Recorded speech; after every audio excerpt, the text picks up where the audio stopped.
You've heard of Roswell. You've heard of Skinwalker Ranch. But have you heard about the haunted mine where ghosts still punch in for work shifts? Or the fortune teller run out of town by a gang of gold brick grifters? Welcome to Arizona's other paranormal highway, the one paved with newspaper ink, dusty rumors, and more strangeness than a jackalope convention. Buckle up, weird travelers. Let's take a joyride through forgotten headlines and newspaper nuggets of high strangeness.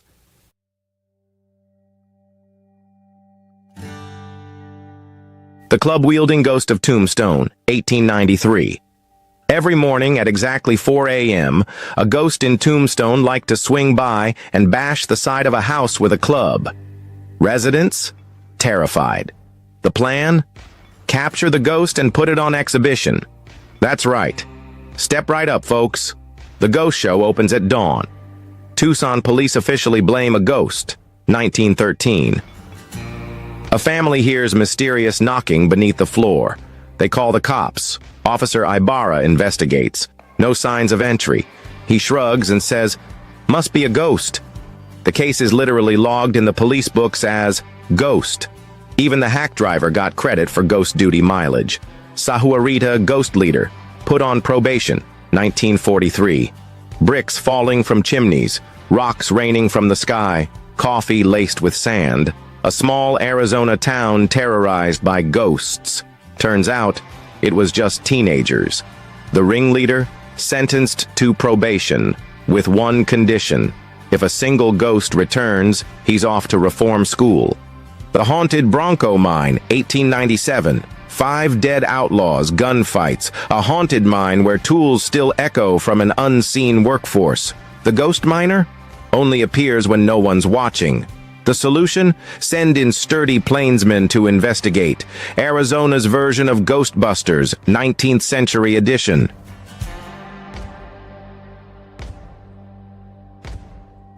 The practical joke that created a believer, 1895. A skeptical man is tricked into visiting Madame Burnett. His friends secretly feed her juicy personal details. She reveals his deepest secrets, and he becomes a believer overnight. He was ready to fight anyone who said she wasn't real, until he read the newspaper the next morning. The Gold Brick and the Psychic Snitch, 1899. A farmer buys some sketchy cattle, realizes he's been conned, seeks justice the Arizona way, visits a fortune teller. She confirms the scam, names the culprits. He's now lying in wait to confront the little Indian who winked at him. Probably not the legal route, but hey, it's the Wild West. The Badger Game Fiasco, 1911. Madame Bruce, a local psychic, suddenly skips town. Rumor has it, she was involved in a badger game, a con involving blackmail, scandal, and unfortunate victims. All we know is, she vanished, left unpaid bills, and probably knew exactly when to get out of Dodge. Seer sued for failed prophecy, 1912. Fortune teller G. Chesterfield promised to reunite a woman with her estranged husband for $840. Husband never showed. Woman got mad. She sued him for fraud. Judge High presided. The mystic's defense? I forgot. One of the first cases of psychic malpractice in the West.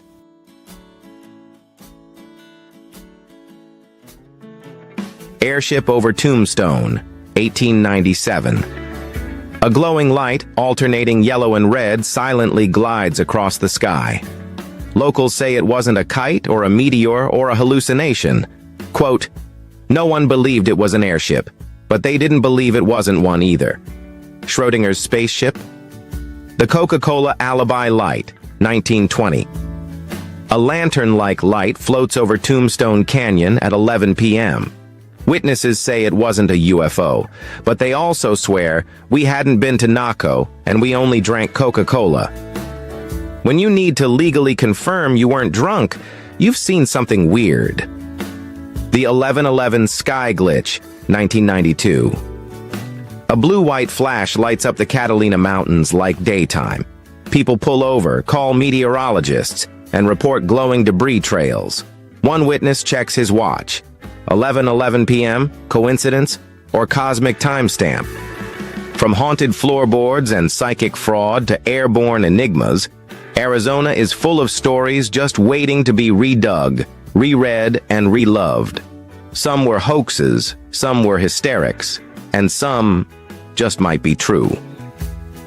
Let's take a ride down Arizona's paranormal highway.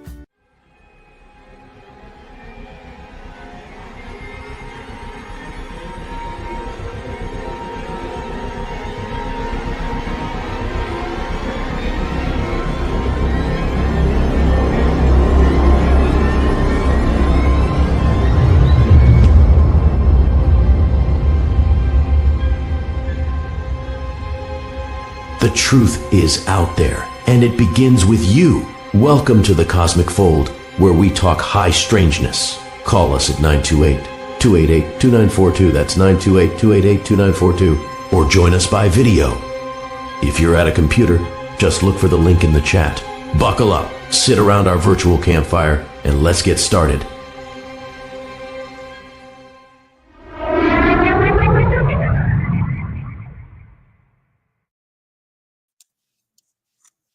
Hey, gang. Hey, how's everyone doing? Good. Hey, you're dressed the part for Arizona there, Jose. I just got off working with the horses. Oh, cool. Hey, Yeah. Wolf, how you doing? I'm all right. That was a great intro. They suggested that I put movies in the beginning part so I could do the clips for marketing. So that's what I'm doing.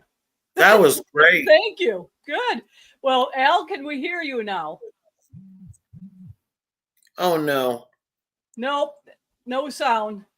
Yeah, and StreamYard is telling him that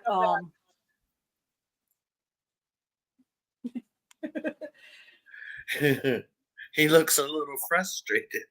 maybe reboot Al or something, and I could read the Arizona story part. I'm not as good as you, but it happens. Okay. So anyway, Al's having, for some reason, his mic isn't working. So anyway, I'm Deborah. We've got Bove and we've got Jose here to talk about Arizona's high strangeness. In the beginning, I'll put the clips. I must have read 50 clips in the old newspapers, and that was just barely touching it. There's that much that goes on out here. Yeah, there's a lot. And then plus we've got our slides. And so it's I didn't realize there was so much going on out in this state, but it's crazy. Yeah, there's tons of it, and it's either modern stuff or just old historic stuff that just is out here. That's Elle's wife, Day. So she says she can hear it, everything. So it must be something going on with Elle's computer, which he'll be back. Well, we'll start just on our what we do, our history lessons on the state. So here's Arizona. My voice is nowhere near as good as Al's, but I'll try. So anyway, Arizona was the 48th of the contiguous states. It was 1912, Valentine's Day, that it became a state. And it is the last one of the contiguous states to join. And one thing that a lot of people don't know about this state is that it's got a checkerboard pattern like New Mexico of state lands. And so those little checkers are leased, and that provides money for the schools. Whoa, I think we missed something. This is kind of yeah, that slide didn't show up. But anyway, one of the slides I wanted to show is that only 13% of the state is privately owned. The rest is all Native American, federal, and state lands. So when you think about it, the tax base and everything, there's just a handful of us that own land out in Arizona. Oh, I guess I jumped ahead of myself. Well, so it's 18%. I lied. But those are just the Indian tribes. And so Really, a lot of people don't realize that when it comes to public land fights, how little land we actually have. I mean, there's good about it, and it's bad in a way too. Mhm. So, one of the places in the state, have you guys ever been to Tuba? No. I never Okay. have. It's more like on the western side, up on the Navajo reservation. And there's a little sign there. You can barely see it. And it takes you, and you can see dinosaur tracks. And so what's kind of cool about it is that they take you on these tours, and they gave you this little rock, and it was dinosaur shit. So I had but anyway, they're pretty big. It's quite impressive, when you think just the sheer age of things out here. So this is by Flagstaff. There's 600 extinct volcanoes around there. And late last summer, they had NASA scientists out there training for the next moonwalk, which I didn't know that. I found that on the NASA site.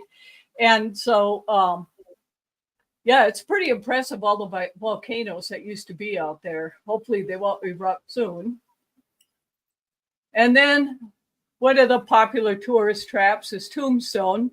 Have you guys been to Tombstone? Yeah. Yeah, tourist trap. But the headstones are kind of interesting. One of them says, one reads, "Here lies Lester Moore, 4 slugs from a 44, no less, no more."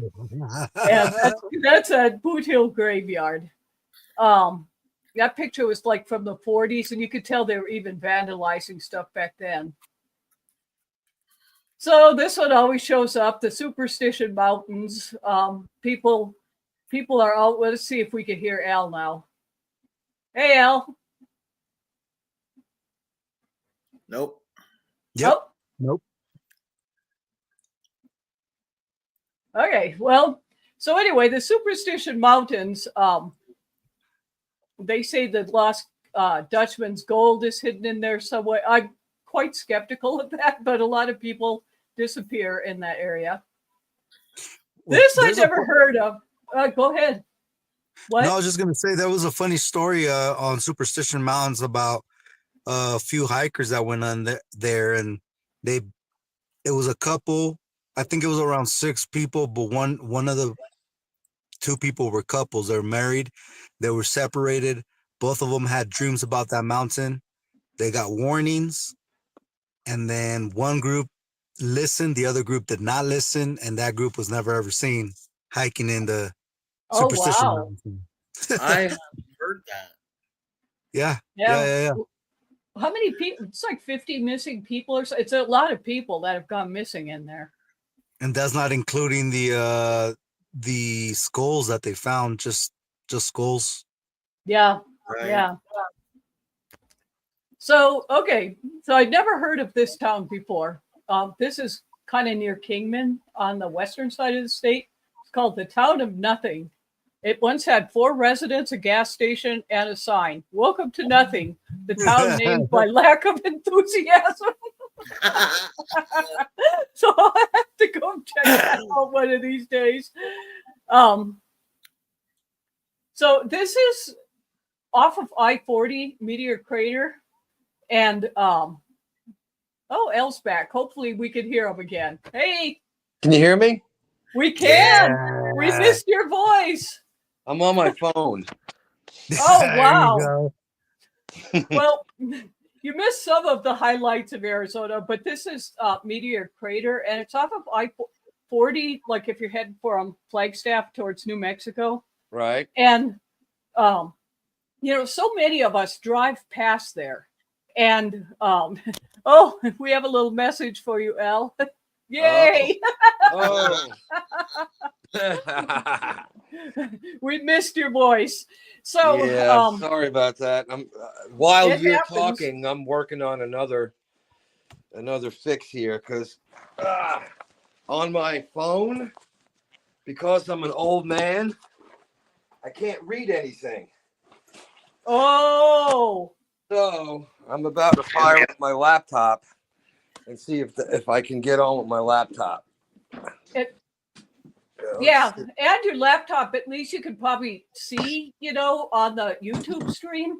Yeah, I really can't see. I could see barely anything. So Yeah. I tried restart. I don't know what's going on. I tried restarting the Mac, and on my end, StreamYard is saying everything's okay. Everyone can see you. Everybody can hear you. My little green mic thing is bouncing up and down, and my video is perfect. But it just seems that It's one of them ghosts after you, Al. it is. It is. Now all I So- gotta do is. Now all I gotta So do is. anyway, Go ahead. You just keep talking. I'll be in the background here looking for the power cable to my laptop. Okay. So anyway, I've done work with it's actually privately owned. That's not a federal or state place. And so the ranching family that bought that, they actually hired scientists and put all this together. And so then I finally just went there as a tourist one time because I thought, I really need to walk around because it's like one of those places that you drive past all the time and say, I really need to stop there. And you never have time. Mm-hmm. And it is so well worth doing because in the visitor center that they created, they have like these, it's like you could stand in this booth and you feel like you're one of the, riding with the meteor as it goes in it. So they say that was a big reason why there's the petrified forest and everything was because that meteor hit. And so then I was going to walk around it, but it was real windy and they wouldn't let me because it was windy out and they thought it would pick me up and throw me in there. So, but if you've ever seen the movie Starman from the 70s, he takes off from Chequamegon Bay, which is kind of near where I grew up in northern Wisconsin. Well, actually it is where I grew up. And that's where his spacecraft, I don't know why he landed there. I don't remember. It's been a long time since I saw it. But anyway, he had to catch another craft. So he goes all the way across the country. That's part of the drama. And the UFO picks him up from that crater. So I've seen the beginning and end in real life now where that is. So this is something I did not know. Arizona had a Confederate chapter, and it was in the southern part of the state. And they waved the Confederate flag and all that kind of stuff. That's very. And then their so-called capital was over in New Mexico, in that little town there. And but the Union forces took them out. So I guess they've been around everywhere. Now, Jerome, this is a cool town. It is. It sure is. And it overlooks Sedona, and it's kind of an art colony now. But they called it the wickedest town of the West, probably more so than Tombstone was, because it was a real rough mining town. Wow. And the United Copper Mine had their big facility there. And what in the picture, it's showing the smelter and kind of the town gathered around it. But one thing people may not know about Jerome is that where they get their water, they don't have a well or anything like that. Where the water comes from, Phelps Dodge kind of took over that copper operation, and now they're called Freeport McMoran or something like that. But anyway, there's an old pipe that goes from a spring up in the mountain there, and water comes through that old mining pipe into the town. And they've already burned one, so it's kind of like, the water situation there is, but that spring keeps producing, so that's good. Wow. So Hey, you all want to laugh? Yeah. I don't know if I can do this, but so I turned on my laptop and it's doing a Windows update.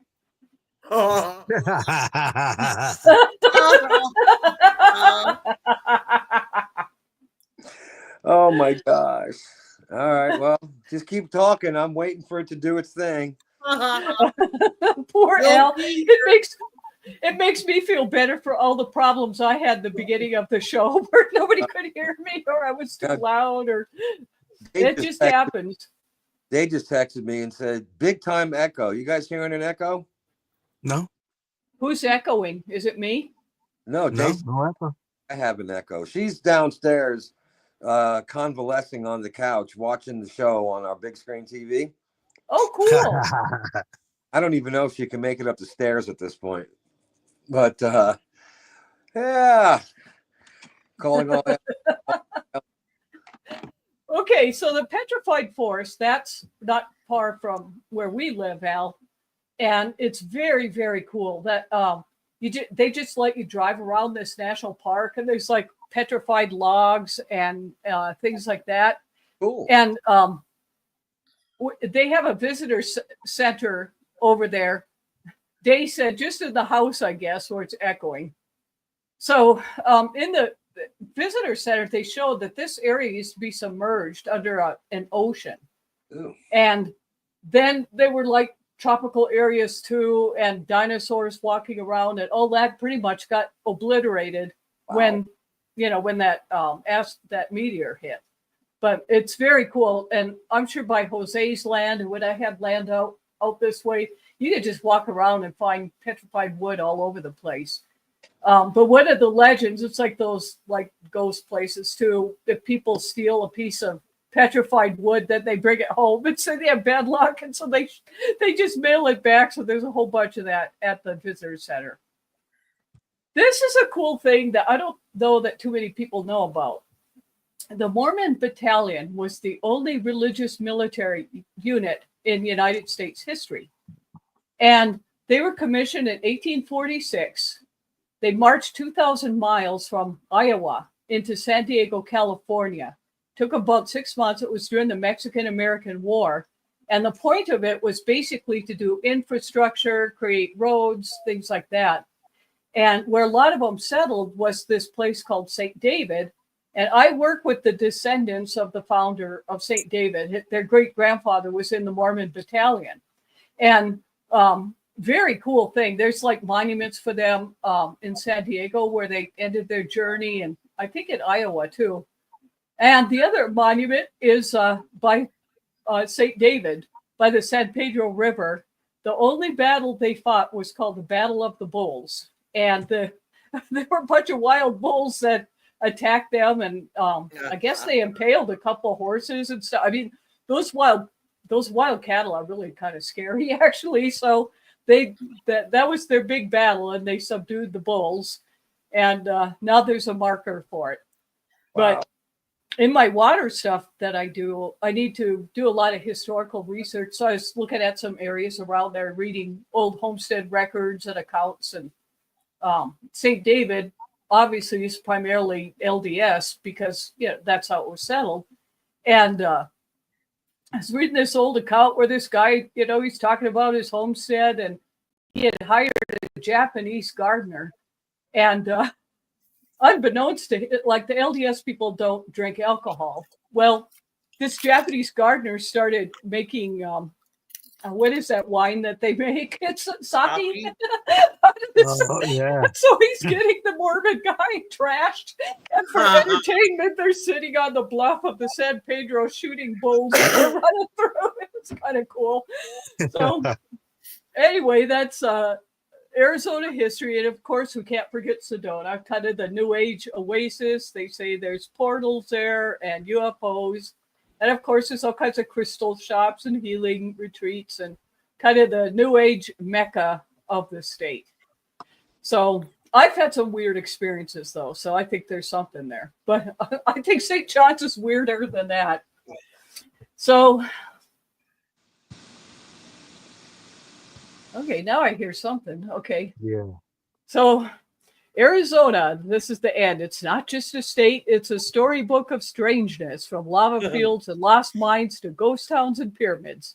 So next time you're driving an empty desert highway, keep your eyes open. You might just drive into history or something that doesn't want to be found. Yep. The end. Cool. Okay, so how do I remove that? How you doing over there, Al? I'm working on it. We need you for paranormal stories voice. I am working on trying to get my camera working here.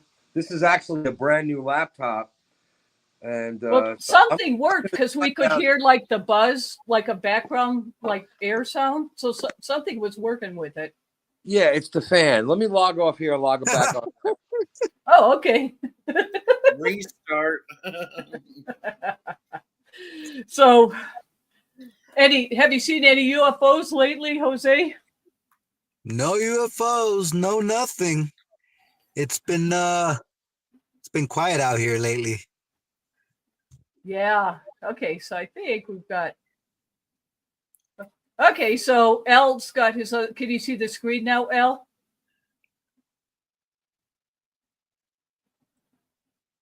My screen is showing 2 Yeah, blocks that's because he's named out. doing the one Yeah, he's there. logging into Okay. the laptop one. That's what I thought. I think I'll remove them from this one.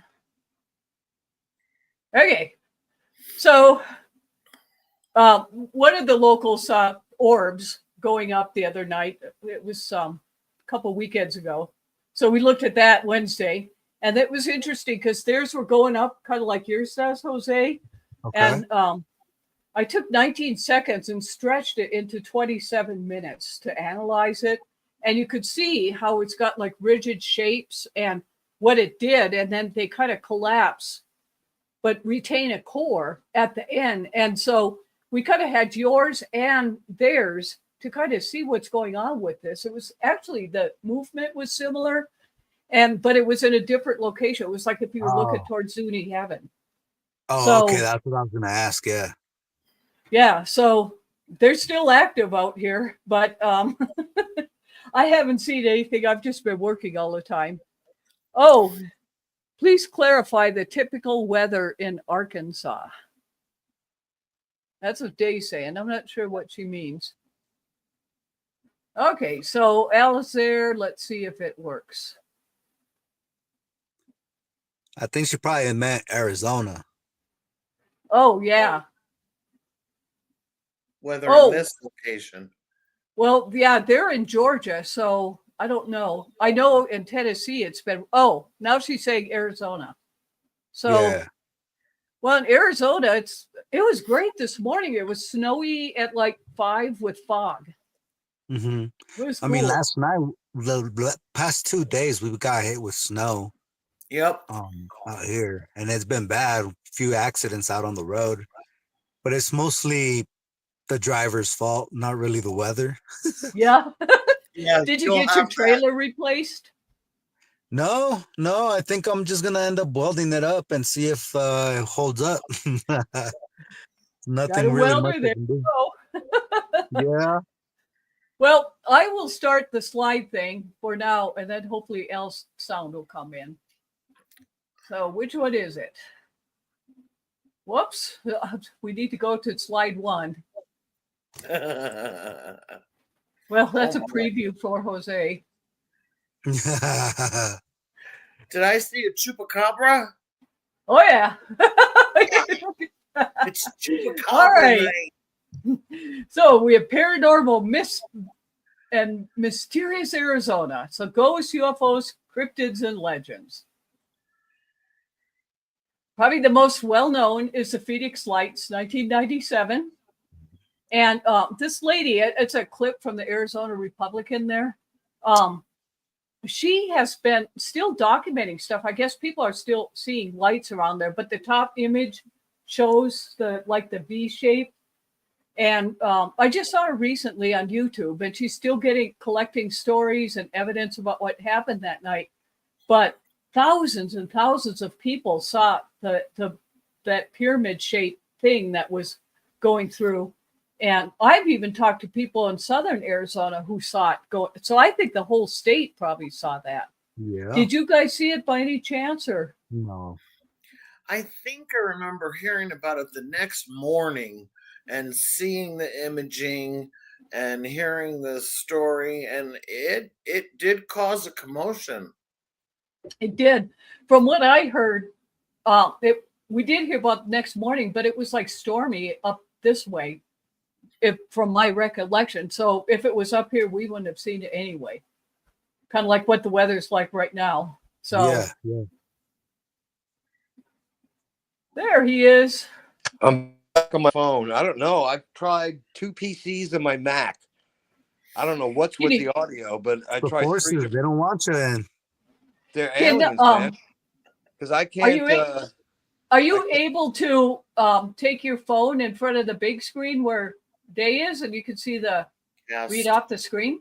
I might. Let me. Hang on. a Although minute. you might have to mute the TV though, so it doesn't echo. I don't know. Let me see if I can. Let me see if I can do that here. If I can sign in here. Hang on one sec. Let me go over here. I can send you the PDF if that helps. No, I think I could. I might be. There's the echo. Oh, wait, that one's working, I think, Al. Hold on. Hold on. Whoa. I have two owls. I know, I love it. 2 for the price of 1. I know, and the different camera angles are messing me up. Okay, I can remove the 1. So you can see on the other one, Al? Can you see on the 1? Yes.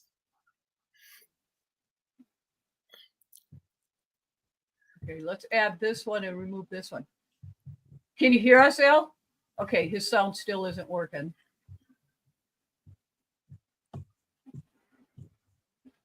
What a drag. It makes me feel better about all my mishaps I've had.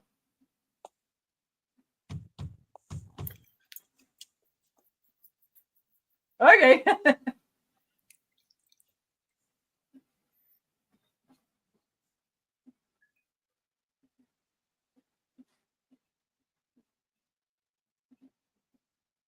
All of them are muted. Al, you're muted on everything. I can't unmute you. Are you okay? Did it unmute? Yeah, we're doing that car lock thing. You know, when I hit the lock button, and you try to open the door. No, actually, it wasn't. It kept showing you as mute. And I was trying to unmute you.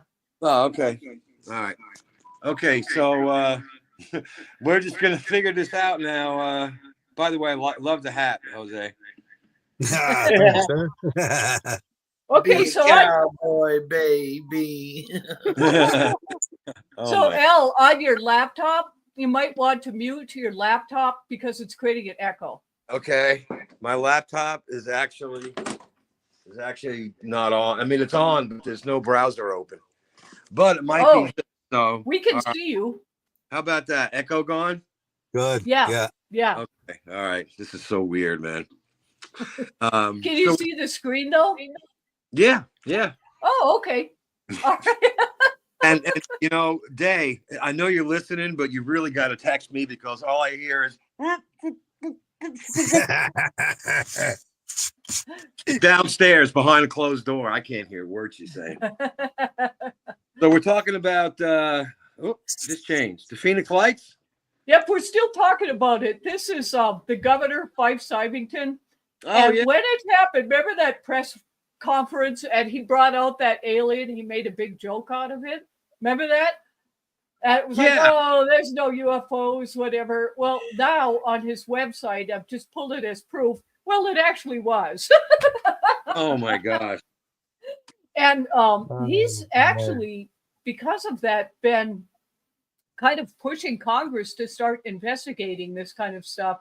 And so if you go to his website, fifesymington.com, when you scroll down on there, he got John McCain talked about it. And McCain was like, well, you know, I'm not going to discount anything. I don't know what this was. And so they were kind of pushing the two of them for disclosure, which, you know, and I think just politically, that's why he pulled that stunt, just to make it a joke. And who knows, maybe people are afraid. I mean, who knows? I don't know. But he's definitely changed his tune now. All right, let's see if we can use Al's voice again. All right. Well, a well-known paranormal, well-known paranormal events in Arizona. A place that I was actually contemplating on moving to, but it didn't pass the committee meeting. So we ended up in North Carolina. Red Ghost, 1800s. This is fascinating. According to the Arizona Republic, this is on October 24th in 2023. The Red Ghost was a mysterious red camel right? A camel seen roaming Arizona deserts in the late 1800s, reportedly with a human skeleton tied to its back. I think that's an important detail. Originally part of a U.S. Army experiment using camels as pack animals, the creature terrified settlers and prospectors for years, and the legend ended when a rancher just shot the camel. I mean, revealing scars from old leather straps, but no trace of the rider's identity. I think that's the most Southwest thing I've ever heard. Wow. The rancher, Though. the legend ended when the rancher shot the camel. Oh, we've got a couple of those in here. But, I was thinking, because this shows up actually in these old newspapers too that I was looking at. And who's to say that maybe it wasn't some Army scout on there? If the Army brought these camels in that died and finally fell off. Yeah. I mean, no, you never know. You just never know. I'm trying to get my phone. Okay, there we go. Oh, one more. All right, we're gonna figure it out. We're gonna figure this out. All right, Jerome, haunted mining town, especially the Jerome Grand Hotel. This is interesting. Originally opened as the town's hospital in 1927, the 25-room hotel has had reports of strange occurrences and occasional sightings, including those of a bearded miner and a specter who's since been dubbed Claude, who met his demise when a rancher shot him. No, met his demise in an elevator shaft going down. This is not the first time I've heard about a former hospital turned into something else that has got some weird crap going on because people died in the hospital and, et cetera, right? And then plus it was so wild and crazy in that town before all that with all the mine. Who knows? There is kind of a vibe there. Yeah. Great. In the picture, you can kind of see these red mountains, like kind of back. There's one place back in there that really gave me the willies, and it's called Tuzigoot. It's some Indian ruins. Tuzigoot? And there was just something about it that just going in there, it actually did give me the willies, kind of like the Alamo did too. And so anyway, after the fact that I found some brochures about it, and these people, they only lived, like if you lived till 30, that was old. Yeah. With the natives. And they would just like bury their people, like, because they had, like the Pueblo things that, earthen floor. Yeah. And they would people would die and they'd just bury and and then sleep on top. So you have to wonder how much disease and stuff like that was, that place really, Jerome didn't give me the willies at all. I thought it was just cool, but Tuzigoot definitely did. Yeah. Well, there's just a lot of places that will do that to you, especially if they've got a history to them. You just, stupid things like your hair standing up on the back of your head, which I don't have. Well, mine's standing up everywhere because it was so windy today, and it was like, well, forget that. I'm not going to have time to do my hair before the show, so I'll just put a hat on. I'm glad women are allowed to wear hats again now. Yeah, the wind really affects me. It just messes my hair up. I can't. Hey, how about those Tombstone ghosts? The Birdcage Theater. And this is not the same birdcage that has Robin Williams and Nathan Lane. That was great. Was Val Kilmer in the Tombstone? The late wonderful. He was. Man, he died young. Yeah. Cancer do that to you, man. That's terrible. Yep. That place is. When you go in there. Now I was in there like in the early 2000s, and it's really kind of gone downhill because I was just there with a friend of mine, Justine, a couple of years ago. And it's really kind of it's raunchier now. But when I was there in the early 2000s, it was so interesting. They called it the bird cage because, all these miners would go in and there were prostitutes up in these cages that went all the way around. and those were the bird cages. Oh wow! And so they'd be drinking and stuff, and they used to have in there, the first time I was there, were some of the I don't know, like the show schedule for the night, and it was just crazy. Everyone's getting trashed. There's honky tonk, and then these scientists would come in and give lectures and professors, and then the bird cage up there. It was just, I mean, now it's gotten even raunchier. I don't know. I shouldn't say that. It's a great tourist thing, but it feels so touristy now. Where 20 years ago, it just seemed way more authentic, and I'm gonna so have now to that place for research purposes. Yeah, well, you should.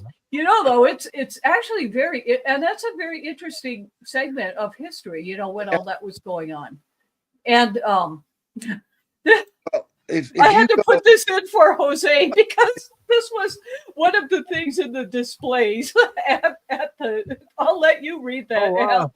it's a chupacabra. Chupacabra, merman chupacabra. Wow. Well, the birdcage has an official website, and they say that this is a merman. In the theater was given to us by a person named Quan Ki.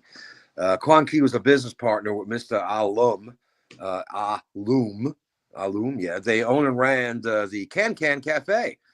A member of the Nereids of the herbivorous cetacean species, supposedly caught in the Gulf of Tonkin off the China Sea, off the coast of Quehoy, about 400 miles from Hong Kong. Quan Ki brought it to Tombstone in 1880 and donated it to the birdcage in 1934.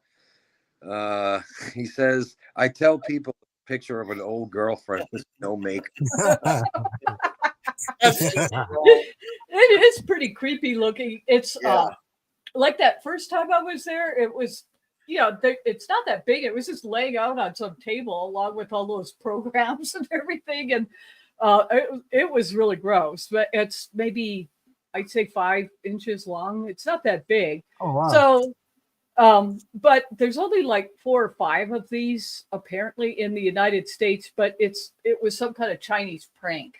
From what I would say, they're not real, but it is creepy. It is. It looks like a D-legged cockroach shoved in a cut in half symbol with a doll's man, this is stuff a nightmare. It is. When you see it in real life, it's really gross. Now they have it encased in glass because I guess people are touching it, and you don't. Even if it's a fake, the fact that it's that old, you want to preserve it, and they're kind of rare. Yeah. These mermans. Who the hell's going to touch that? What's going through some?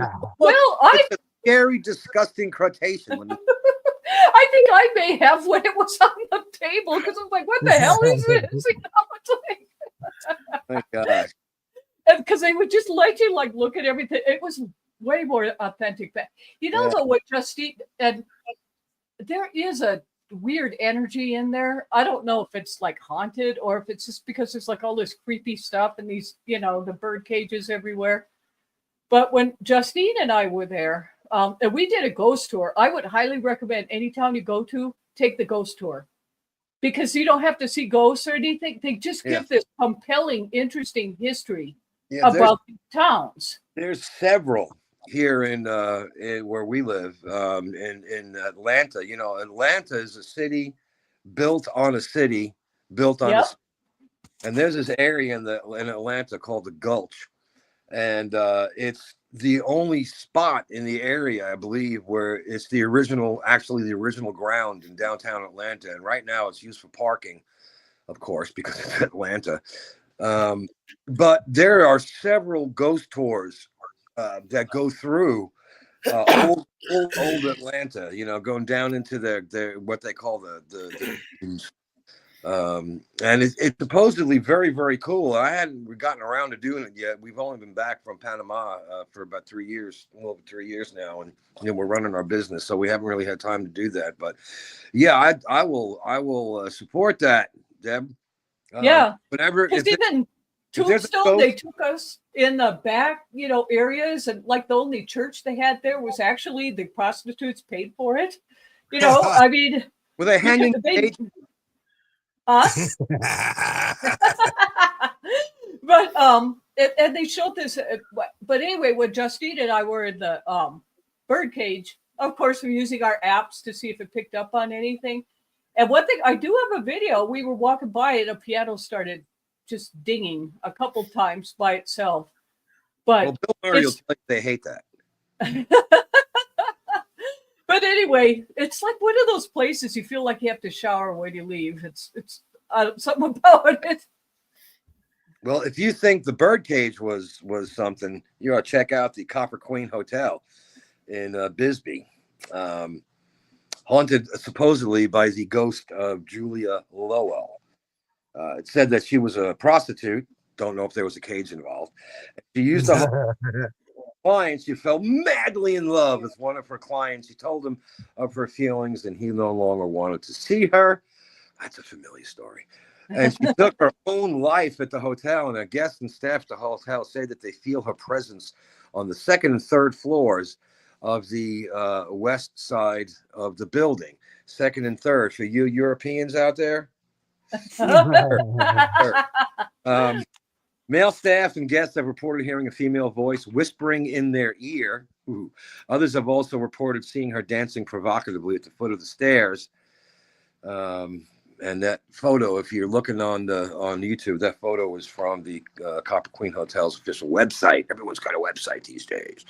Yep. But yeah. But though, that picture, it reminds you, I don't know that that's authentic. I think it was some other famous, I'm not sure. I couldn't find anything about it.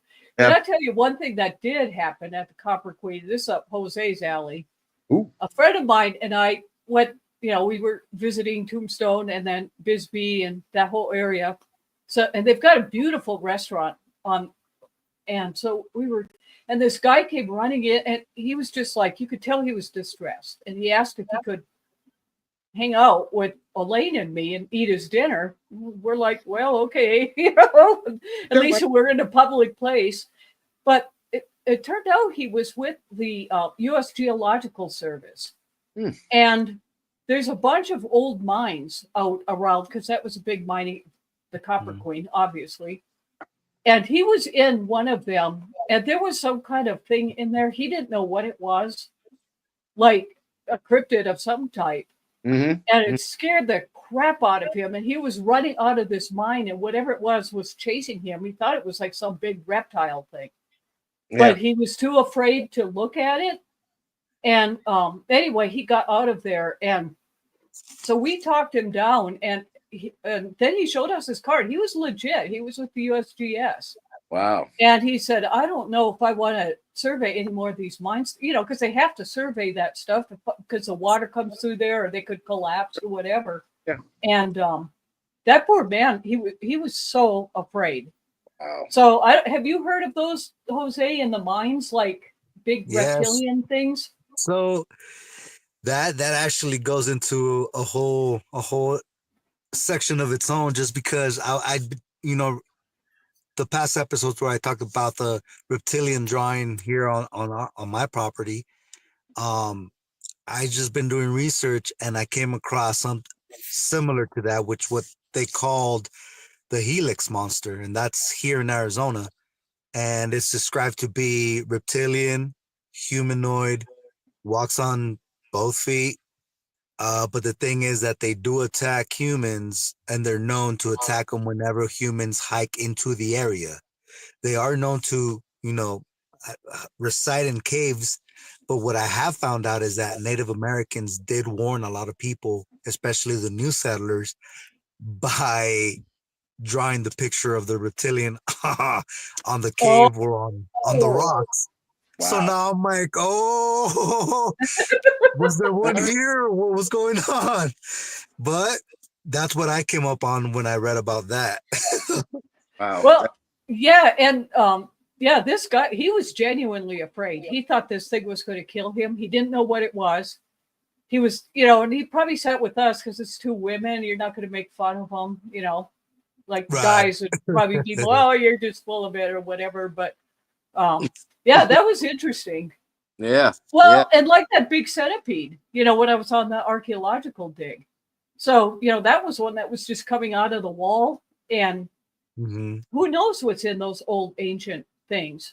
Well, you hear a strange noise, especially if it's something that is particularly scary.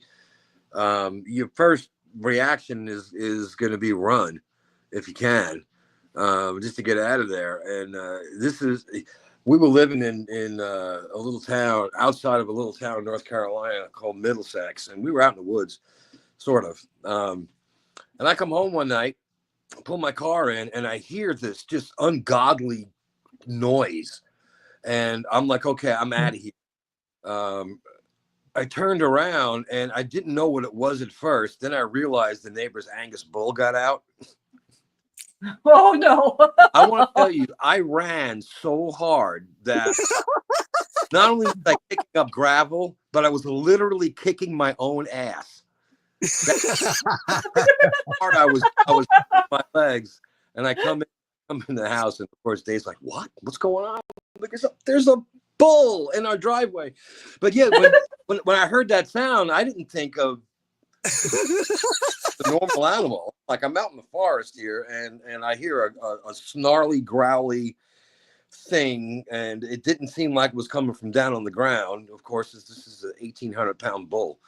But yeah, we scare pretty easy, I think. Well, especially if you're in a dark cave or a dark mining shaft. I mean, those things, even the tours, when you go into those mining things, it's so dark in there and scary. It's like, oh man, this poor guy. Anyway. And you see a sign that basically says, "Get out." Yeah, exactly. Yeah. There was another similar video that I saw on TikTok that, well, actually not TikTok, it was actually YouTube, where a man also encountered something in a cave, but what he did before he heard the answer was he did have you guys heard of the Aztec death whistle? Yes. Yes. Yes. Okay, so he took it with him, he blew it, and literally he hears like, I can't describe the sound that responded back to that whistle, but he just like how he booked it out of there. Nope. Bye. Oh my gosh. Wow. Well, let's talk about Brunkhouse Cabin. How about that? The bloodiest cabin in Arizona's history. Interesting. Site of over 20 murders. It's now actually just haunted ruins. But between 1860 and 1890, at least 21 people were killed there, many of whom are buried on the site. So presently, little of the cabin remains, except for some foundations, a couple pieces of wall, and a few unmarked graves have been identified. But because of theft, vandalism, and erosion, the site has been heavily damaged. But you can still go and see it, or what's left of it. Places where a lot of people were murdered, I get the creeps. Yeah, I get the creeps. I've been in some New York City. I grew up in New York City. And some of those buildings are hundreds of years old, and they used to be tenements, back in the late late 19th century. And there was a lot of death, a lot of disease, a lot of people died from a number of different things, and you just get this. Okay, gotta go. Yeah, it is. It's a heavy energy. For some reason, like it's imprints the earth or something. Yeah. Four Peaks Brewing Company. I knew we'd have alcohol involved sooner or later. This is reportedly haunted by a ghost named Victor. Okay. Located in Tempe, this brewery, housed in a historic building from 1892, is believed to be haunted by several spirits, including a man named Victor. Employees and visitors have reported unexplained occurrences such as moving objects and those ever-present eerie sensations. The brewery was featured on Ghost Adventures. You can find that on Axios.com. And there's, if you're looking at the screen, there's a picture of some of it, and that is from Eventbrite. But yeah, it's always amazing to me when not only do you have sites of ghosts, but they have names. like Mhm. Victor. But you know, these are real people that had at one point in, you know, been they're part of history. They lived and they're not here anymore. But to have, you know, your ethereal presence named, yeah, You know, that's interesting. Yeah. a part of me wonders, with ghosts. Now they call them intelligent ghosts, it's on that interact, but maybe they're just like imprints in the energy of history or something. Um, and that's what we feel, and that's why they still have names or what. I don't really know how that works. I don't I know. think it's rare that people have, encounter intelligent ghosts in Arizona. I don't know about where you are, Al, in Georgia, Atlanta. but but now they have a law for the state that if there was a murder in a house or a suicide, I guess you're not supposed to say that word on YouTube, somebody killed themselves, you're supposed to disclose that in the real estate contract now before Exactly. somebody buys it, because it creates some kind of energy thing. And so, and that's not necessarily a ghost. It's just that weird vibe you pick up from a place, I think. It's a you want to talk science. Energy cannot be destroyed. It can only change its makeup. It can't be destroyed. It goes somewhere, it becomes something else. A lot about that we don't know, but we Yep. do know that you can't destroy energy, or does it matter? You can't destroy matter. One, I can't remember. Energy, yeah. Here, I had heard this weird or a cool theory actually about the whole ghost situation, where especially when we see ghosts that are from different time zones, they're saying that maybe because of this whole time travel, it's all dimensional, where the ghost that we're seeing, let's say if we're seeing a ghost from the 1930s, that ghost right now is actually living in that time zone, Yeah. in that time dimension. Yeah. And the reason why that ghost looks so curious seeing you is because he's also seeing you in a different time zone, Yeah. but you're freaking out.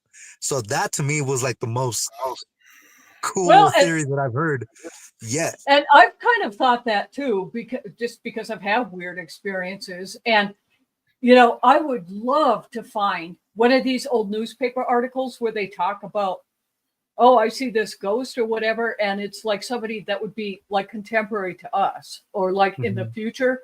That would be fantastic to find something like that, because it would show, they're looking at, what's in the future.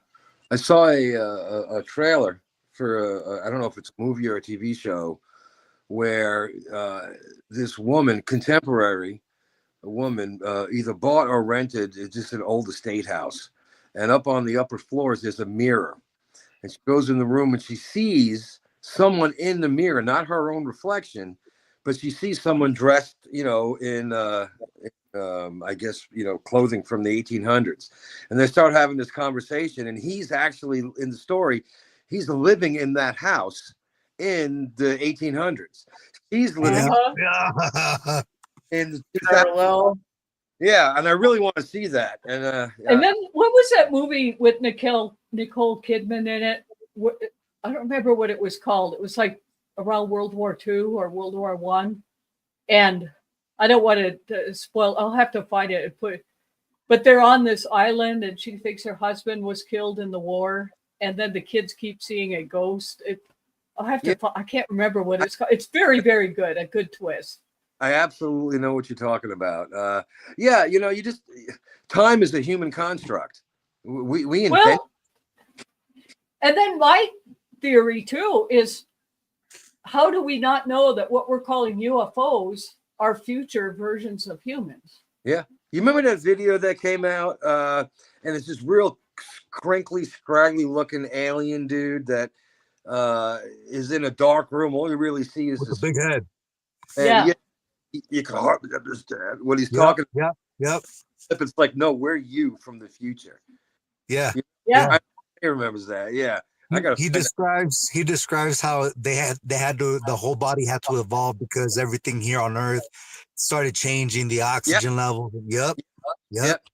Fascinating, And man. You know, you know, I just like these people out there say, no, no, can't. Okay. You don't know that. You don't know what's going on in outside of what we understand to be time space. I have no yeah. idea. There could be a million universes out there, and there could be 100 million of these shows right now being broadcast. Oh, I think that, yeah, that's definitely one of the theories. Yeah. And so in one of the versions, Al, your mic was working. We're in the reality where it doesn't. Right? See? Oh my God. Well, the Orpheum in Phoenix, and if you've never actually been to the Orpheum, never mind. It was built in It's 1920. beautiful. It's it's beautiful. It's a historic theater, and it's said to be haunted by a spirit named Maddie. And Maddie, a woman in a long gown who appears during performances. Staff and guests have reported unexplained noises and sightings. Pictured if you're looking at, if you're not listening to this, if you're actually watching it, is a restored interior of the Orpheum Theater in 2001. That it's actually a unbelievably just gorgeous Yeah. place. It's there's so much history there. But yeah, you know, who knows? Maybe, you know, she was on stage back 100 years ago and someone dropped a sandbag on her. I don't know, but you get one person that says, "Hey, guess what I saw?" But then you get 100 people that say, "Hey, guess what we saw?"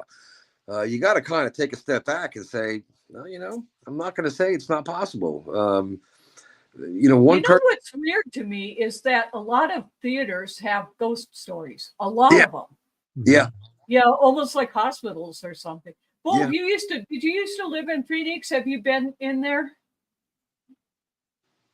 Oh, now she's muted. No sound. Oh, I see the finger. There.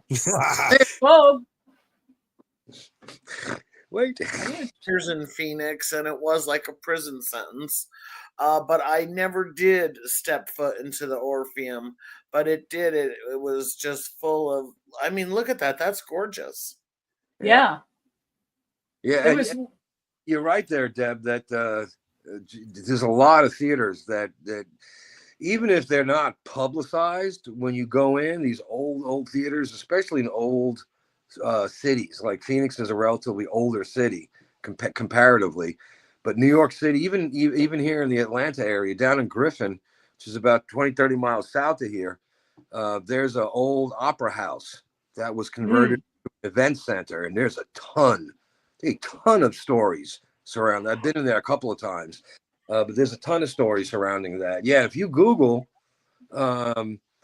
paranormal incidents in old theaters, something along those lines, you'll just lose 3-4 hours of your life just staring at a screen. It's I fascinating. mean, Yeah. it's understandable. I mean, you have people that spent so many years of their lives in that theater, and they're so passionate about what they're doing that Yeah, their soul's not going to want to leave either. especially if it's a nice. True. Yeah, which also, you know, even in these abandoned places, you know, like we just discussed, if there's an entity there, they might be experiencing their timeline. Right. Yeah. Yeah, yeah, they're interesting stuff. All right, here we go. This is for Bo, man. I love cryptids. Jose. This is so cool. Macabre. I think my Spanish isn't that good. It's okay, but I think that. Oh, there it says right there, goat sucker. Okay, yeah, in Spanish. I knew the chupra part from. It's reputedly attacks livestock, draining their blood, goats and stuff like that. Descriptions vary, but it's often depicted as a reptilian creature with spikes along its back, or as a strange, like a strange hairless canine or some sort of a dog. Sightings are more prevalent in Puerto Rico and Mexico, but reports have surfaced in Arizona, particularly in the southern regions of Arizona. I have absolutely zero experience with anything like this, so I'm hoping that Jose here can maybe chime in. Maybe you got a story. Well, I don't have a story, but I have a similar cryptid that's, I don't know if Arizonans, they reported that it was a chupacabra, or I don't know if Deb knows about the cryptid that is local to here in St. John's. That No, one, yeah. So we no. have What is it? technically there's been two cryptids that have been reported here in the St. John, Springerville, and the Nogales area, which is called the yo-yo, and that's just kind of like a version of a Mothman. But Really? the one that's similar to the chupacabras is the Bobo, and that's a small figure, leather skin, has fangs. But this cryptid is known to just hang out in cemeteries and eat off carcasses either from roadkill or from recent bodies that have been buried. So I don't know if it's the sighting of a Bobo mixed in with we think it was a chupacabras, or maybe it was a chupacabras, but it sounds Wow. similar to me. Yeah. And what is this yo-yo Mothman thing? That was around here? Yeah, that one was around here, and that one, I think the last sighting was early 80s, late 80s maybe. But it's just it looks like a Mothman, about 6 feet tall, red eyes. It has the wingspan, maybe about 4 feet each wing. It's reported to just eat roadkill as well, but there hasn't been any reportings of it attacking any humans, but there has been reportings of sightings around the mountain areas. Wow. Yeah. Interesting. What do you know about chupacabra, Bove? Are you just like, oh, I actually learned about chupacabra when I was taking paganism classes. Oh. Um, and I mean, we got really into these types of things, and it just fascinated me and disgusted me at the same time because but like I said, I'm just fascinated, and I keep thinking of this story of like on the I-40 or off the I-40, a chupacabra was sighted and it was chasing a vehicle. But that's all I can remember. I don't know any more than that. Wow. one of our shows that we did, we had Arizona Ghost Adventures, and it scared the crap out of her. She was living, they live outside of Phoenix and also, in Globe. And, but near Phoenix, she was going home. They live in the mountains out there. And some weird white thing went running. It scared the, she was so afraid. She's just afraid to just, be outside at night now because of whatever. So I wonder if these are some kind of old ancient, like reptile thing that maybe they've been crossbreeding or something. Especially like you said, Jose, if they eat like roadkill and whatever, it could very well be something like that. Yeah, could be. Could be. Yeah. Interesting. So what made me think of that, Bull, when you said along I-40, it sounds like what she went through, that thing, and it was really scared her. Oh, wow. That's eerily beautiful. AI. That is very cool. More cryptids for you cryptid fans out there. Skinwalkers. Rooted in Navajo culture, skinwalkers, or Yi Naldushi. I put that in just for you. Naldushii. Yi Naldushii. Woo! They're believed to be witches with the ability to transform into animals or possess them. They're often associated with malevolent intentions and are said to wreak havoc on communities. Encounters are primarily reported in the Navajo Nation, which spans parts of northern Arizona. Yeah, that's a shapeshifters. Wow. And they can take on, so this was AI generated, but they Yeah. can take on anything. So it could be like a wolf or a coyote or something. But I've seen some shows on YouTube, Navajo, where people feel like there's been some kind of skinwalker thing, the elders kind of, and they'll leave their home. They won't live there again because of whatever this is that, used as a curse or something like that. So, yeah, they're an interesting, and like Skinwalker Ranch, of course, that was based on a curse. Why they call it Skinwalker Ranch, because there was a fight between the Navajo and the Ute tribes, and a skinwalker was unleashed as part of their war. So, Talk about a surprise weapon, right? In Arizona, we have cute cryptids. The jackalope, that was a skit on a comedy show back in the 70s. Yeah. I can't remember what show it was on. I'll have to Google that. But it's a horned rabbit of folklore, common in the Southwest. It's often considered a mythical tall tale. Stories and taxidermy representations have made it a staple in Southwestern folklore, including Arizona. But I can't. Remember what Dave was telling us about all the elk poop for sale? Or moose poop for sale in Alaska. they have jackalopes for sale here. I guess if you got a really inventive taxidermist, you can slap a antelope small. When I first moved here, somebody showed me one, and it was a really good I thought they were real. When I first moved here, because the taxidermist job made it look they know very how to real. do it. Yeah, I thought it was real too. When I first heard about a jackalope, I swore they were real. Yeah. They make them look real. yeah. All right, here's one for you. Dun dun dun! The Tombstone thunderbird. 90, a couple of years back, near Tombstone, Arizona, ranchers reportedly shot and killed a massive bird-like creature with an enormous wingspan. Description likened it to a pterosaur. You might be familiar with a pterodactyl, if you don't know what pterosaur is. Prehistoric flying reptile. While evidence is anecdotal, the story has persisted as a notable cryptid encounter in Arizona's history. There's a lot of these pictures out there that, this is before Photoshop. And I guess, you could still, it was still possible to doctor a picture up, but man, it wasn't easy. I remember was a photographer, back in the 70s, and when she had to touch up pictures, it was a major undertaking. It was just like one little paintbrush of pixel at a time.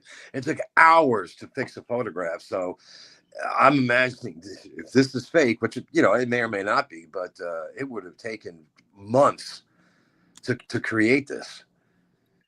What were you going to say, Jose? So when I used to do the whole podcast on my end, I touched base on this creature here. And what's fascinating is that at first, you have people that have a story of the photograph being found in a library antique shop. And then, I read about this story when I was a kid, a teenager probably. And then I went back to look for it. And now everybody's trying to say that this was a Mandela effect, where a lot of folks remember this exact picture that we're looking at. But a lot of folks are saying that this picture does not exist and it never existed because now they can't find it anywhere. Now, the other thing is that this same story back in the 1930s, one of the ranchers came out and, reported the sighting. He said that this story was true. The only thing that was false about the story is that they shot the original story says that they shot down the bird, but the rancher says that the bird was never shot, that the horses were spooked, and that caused the bird to just fly away. And, they would never saw it, but they did report seeing this gigantic bird just flying around and looking like a pterodactyl type bird. Yeah. It's almost like a bat. Yeah. Giant bat. With the pointy head there. Yeah, that was an and like we were saying before, it's totally reasonable that there would be these giant birds or flying dinosaurs, I guess, or whatever. Can you imagine the first person that saw an elephant? Yeah, exactly. Whispering trolls. This is funny. I find this bit lesser known but equally eerie. Legends speak of a small troll-like beings inhabiting the Grand Canyon. Hikers have reported hearing whispering voices and glimpses of small figures darting among the rocks, leading to the tales of the whispering trolls.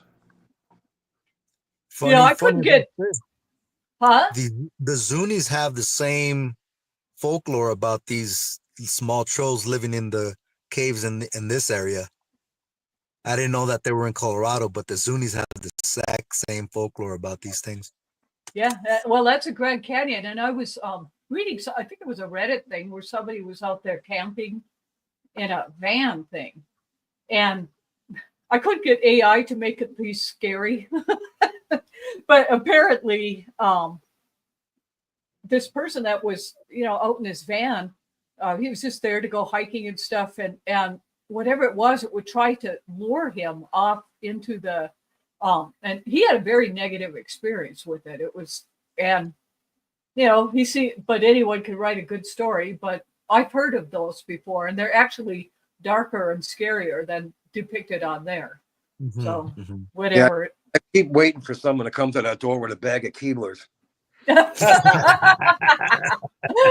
Ooh, look at that guy. Wow. The Mogollon monster. Mogollon. It's a Mogollon. Mogollon. That's close to here, yeah. Or the Latin translation. Arizona's version of Bigfoot. 7 foot tall, hairy creature. It's been spotted in the Mogollon. Yep.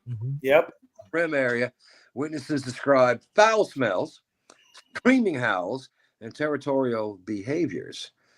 Yeah, that's. I guess that is like a Bigfoot type of thing. Look at the hand. Oh, that's an AI, right? Yeah.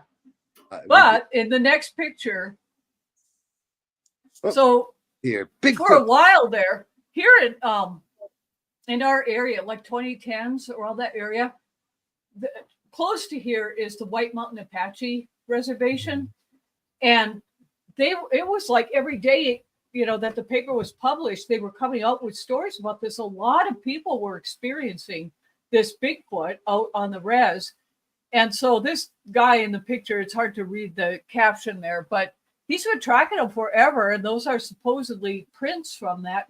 And there's a whole bunch of pictures in our local paper of the footprints of these, that through the snow or whatever. And like Jose talked about that smell, and I've heard about that smell. I think I may have smelt it myself one time. That it's a real acrid, real bad smell with whatever these are. I mean, there's also two similar stories around the Mogollon rim, where there's I think early 2000s, there was probably 4 or 5 recorded on the CCTV cameras. And really? You can spot them there, maybe, and then maybe 15 minutes of the time span, those 5 figures are not there no more. The second instance is a family that's out in their backyard and they're shooting, and they're just messing around, and all of a sudden when they do the shotgun shot, you see the figure in the background just running back and hiding in the bushes, and then you see maybe 3 other figures running back too. So I mean, it's something about that area that probably is a good home for it. Yeah. Well, and like all these where it comes up, it's like wooded areas, and and on the res there, they've got water. It's high altitude. What is it, like 8,000, 8,600 feet? Yeah. Heavy trees. So yeah, that's our own Arizona Bigfoot. Nice. Everyone should have their own Bigfoot. Yes. UEP sightings. UFO, UEP. Here's the Rhodes photo, the Rhodes UFO photo from 1947. Quoting the United States Air Force, the Arizona Republic reported 4 p.m. July 7th, 1947, the 30-year-old Mr. Rhodes of Phoenix heard the approach of an incoming jet. He stepped out his back door to look, but saw nothing. After several seconds, however, a gray disc appeared over the horizon to the northeast, and Mr. Rhodes ran to his workshop. grabbed his camera, snapped 2 pictures of the disc as it dipped under the clouds again. The disc disappeared over the western horizon. The entire event lasted a minute. The case was investigated by the FBI and Project Blue Book, which designated the case as Incident 40. That image, it was the actual image that you're looking at, was taken by William Rhodes. That's kind of weird looking, isn't it? Yeah, and some people are trying to say it's debris and stuff, but the Project Blue Book and all that never really definitively, unless you know better than I do, Jose, but I couldn't find any kind of, it's just like one of those, we don't know kind of things. And when the FBI interviewed him, according to the accounts, they took the original pictures and the negatives. So this like a picture that he still had. So whatever it was, it warranted enough that they would spend that much time on investigations on this one. And with the Air Force, so involved in this. And this was around the time that the Roswell thing took place, maybe a couple months earlier. And then there's another sighting in Arizona around that same time. So something was going on in 1947. I don't know what, but it is a weird looking thing. I don't know. Very strange looking. That is. It's interesting, though. It's very interesting. I mean, also the fact that they say they hear engines up in the sky. I mean, living out here, you hear them all the time, and you can. It's rare when you find what's making the sound. So that's interesting. Yeah. We live about 6 blocks, maybe a quarter of a mile at max, away from the airport. Oh man. So it gets kind of loud here. The more UEP sightings in Arizona include the Dreamy Draw crash, an alleged UFO crash site in Phoenix, called the Dreamy Draw Dam. The Marana Air Base in 1952, an object was observed by instructors, vanished. According to an NBC affiliate, 12news.com, quote, Air Force instructors reported seeing a bright, polished, metallic object in the sky over the base. Pilots took off to get a better look, but it quickly vanished. It was investigated by the Air Force in Project Blue Book, unquote. The Travis Walton abduction.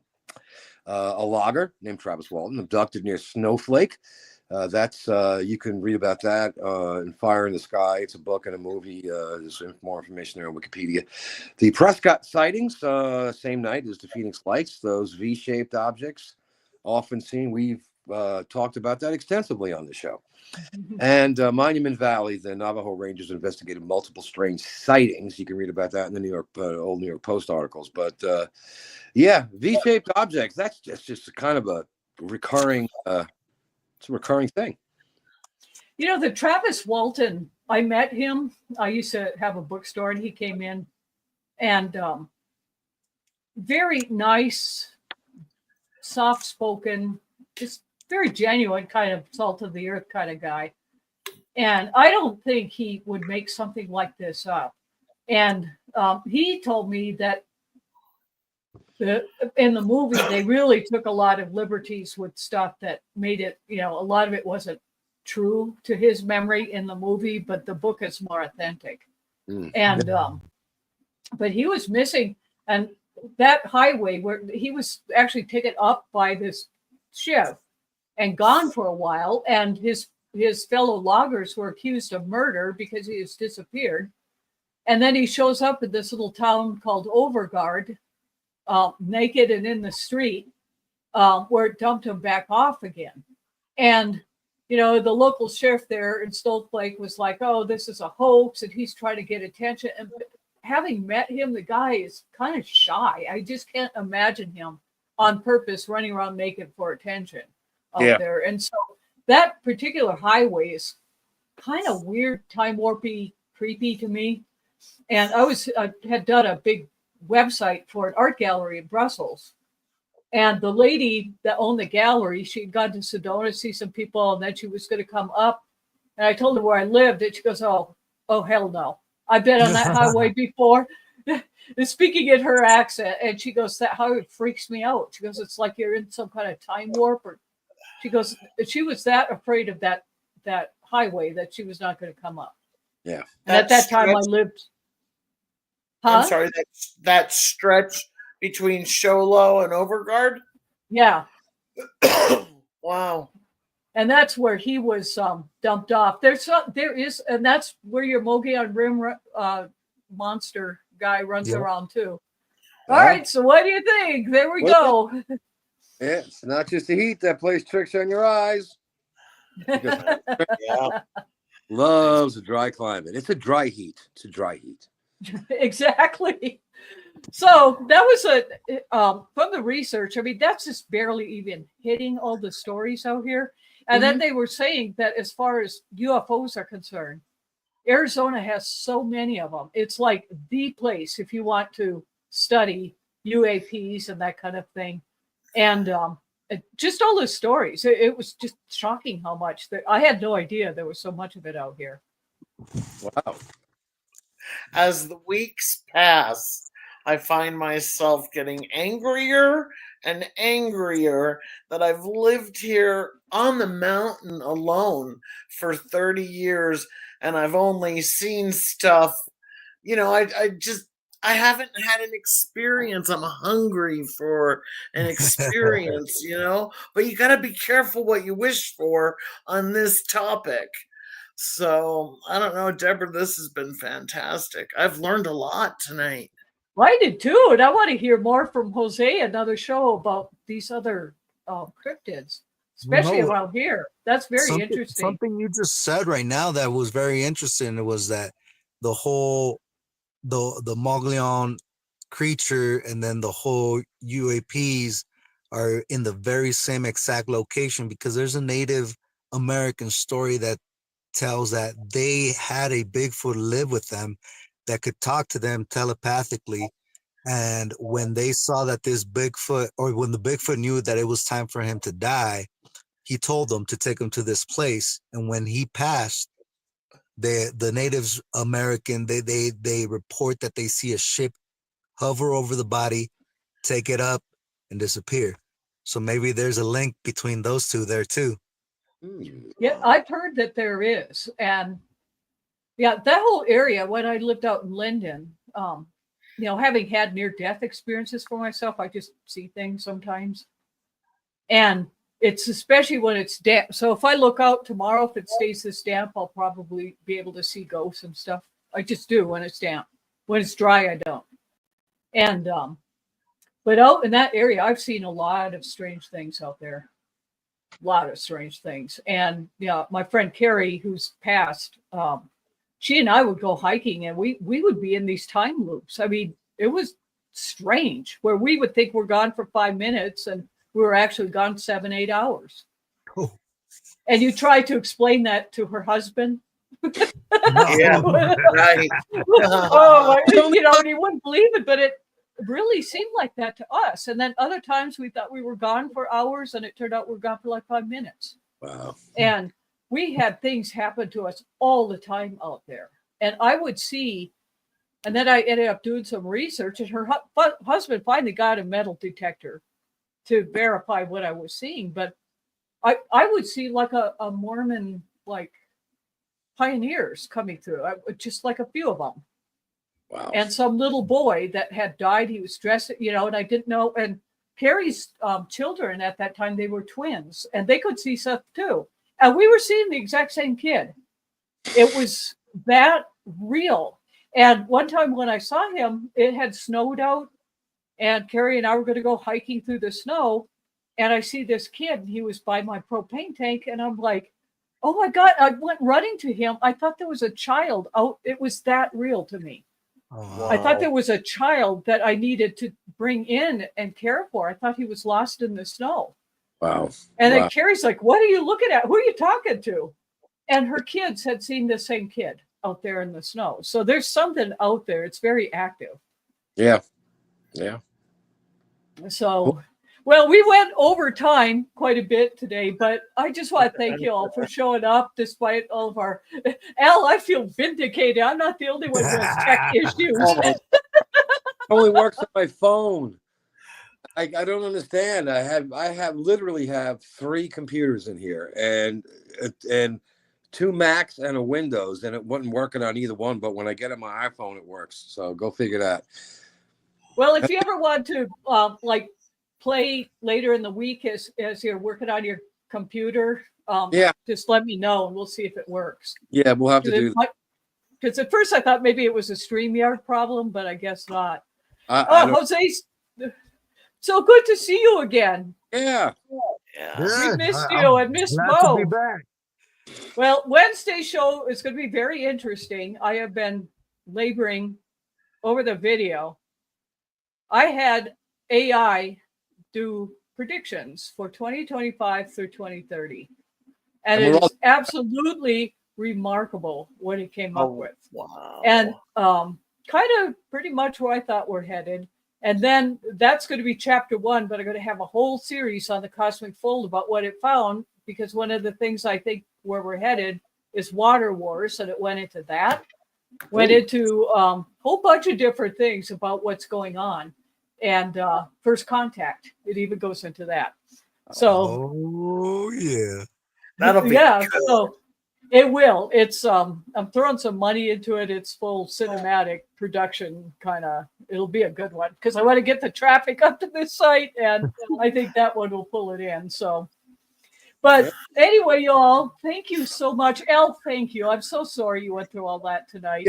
It's I spent many years as an IT guy, so I just had to crack up to myself when I started up my laptop, which is a Windows machine, and it said updating Windows. I'm like, well, there goes an hour. Exactly. Well, you guys, next time Arkansas, right? We're doing Arkansas next. We're doing Arkansas. I have to about probably 3 different Bigfoot groups trying to get them to come on the show, but nobody's, even offering to pay them, and they still won't. Why? Why would that be? They probably think it's a trap. They've probably. I don't know. They've probably been hornswoggled so many times by skeptics that it's just not worth it. It's just probably not worth it to them. They're going to get probably going to get gotcha questions and called up. Yeah, could be. So anyway, I'll get some things set up though, so we could get some guests. But in the meantime, until we do that, I mean, my time last month, I spent 168 hours just on this, and another 168 hours of work that pays for this. So I was really tired last week. It was like last weekend. It was just I just can't even function. Cancel. So next week should be Arkansas, I think. So there should be some real doozies out of there too. So Jordan. All right, y'all. Have a wonderful weekend, and we'll see you next weekend. Bye, guys. Good night. Thanks so much for joining us. We love hearing your stories, so tell your friends so they can join the party. For show notes and our forum of high strangeness, visit cosmicfold.com.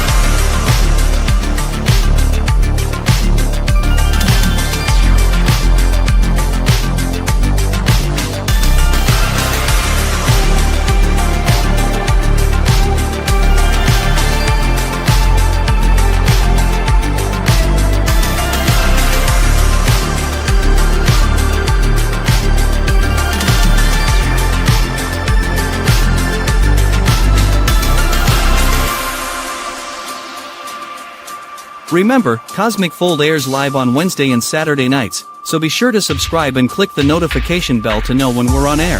Thanks again and have a great evening.